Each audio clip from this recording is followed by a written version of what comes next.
Bonalu festival के सिलसिले में वज़ीर अफ़ज़ाइश मवेशियाँ थरसानी श्रीनिवास यादव की सदारत में इजलास मुनक़्क़िद हुआ, जिसमें बोनाल फेस्टिवल के इंतज़ामात का जायज़ा लिया गया।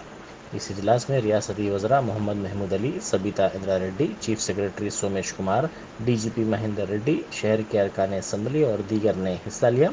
इजलास में फेस्टिवल के मुख्तलिफ उमूर पर तफसीली तौर पर तबादला ख्याल किया गया और अहदेदारों को मुख्तलिफ हिदायत भी जारी की गई।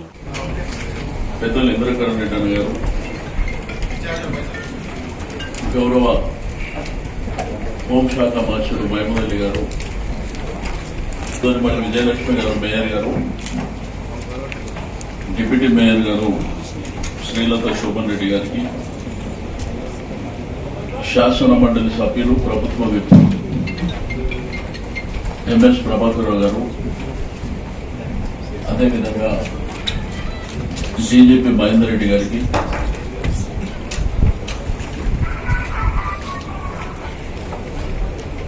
ఈరోజు ఆషాఢ మాసం రాబోతుంది. వచ్చే నెల 1వ తేదీన ఆషాఢం ప్రారంభమవుతున్నటువంటి సందర్భంలో ఒక ఉన్నత స్థాయి సమావేశం ఏర్పాటు చేసుకోవాలని గౌరవ సీనియర్ ఆఫీసర్స్ మరి అందరూ పెద్దలందరూ ఇక్కడే ఉన్నారు. 3 కమిషనరేట్ల కమిషనర్లు ఉన్నారు. ఎండోర్మెంట్ రామకిషోర్ గారు, శ్రీనివాసరాజు గారు, గణపతి రెడ్డి గారు, ఎంఎస్ రెడ్డి గారు, కలెక్టర్ గారు, వాటర్ వర్క్స్ ఎండీ గారు, రెవెన్యూ శేషాద్రి గారు, గౌరవ శాసనసభ్యులు, కార్పొరేటర్లు, అన్ని దేవాలయాలకు సంబంధించినటువంటి చైర్మన్లకు, పబ్లిక్ సర్వీస్ కమిషన్ మెంబర్, దేవాలయాల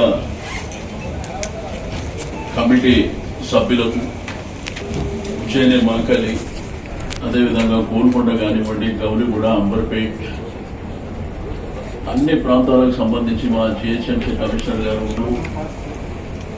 జోనల్ కమిషనర్స్, వారి సబార్డినేట్స్ అందరికీ కూడా మనస్ఫూర్తిగా అభినందనలు తెలియజేస్తూ, అనగానే ఈ భారతదేశమే కాకుండా యావత్ ప్రపంచంలో కూడా ఒక ప్రత్యేకత ఉంది.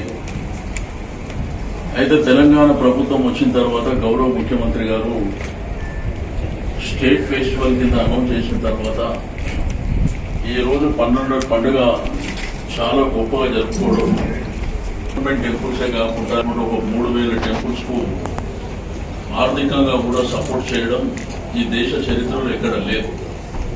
ఎందుకంటే ఎండోర్మెంట్ యాక్టివిటీ గవర్నమెంట్ యాక్టివిటీ కాబట్టి కొంత డబ్బులు సమకూర్చడం జరుగుతుంది. కానీ దేవాలయాలకు కూడా, ప్రైవేట్ దేవాలయాలకు కూడా డబ్బులు ఇచ్చి అక్కడ పెయింటింగ్ కానివ్వండి, పండుగ ఇంకా గొప్పగా జరుపుకోవాలి, సౌండ్ సిస్టమ్ కానివ్వండి, ఫ్లవర్ డెకరేషన్ కానివ్వండి అని చాలా కార్యక్రమాలు ఉన్నాయి.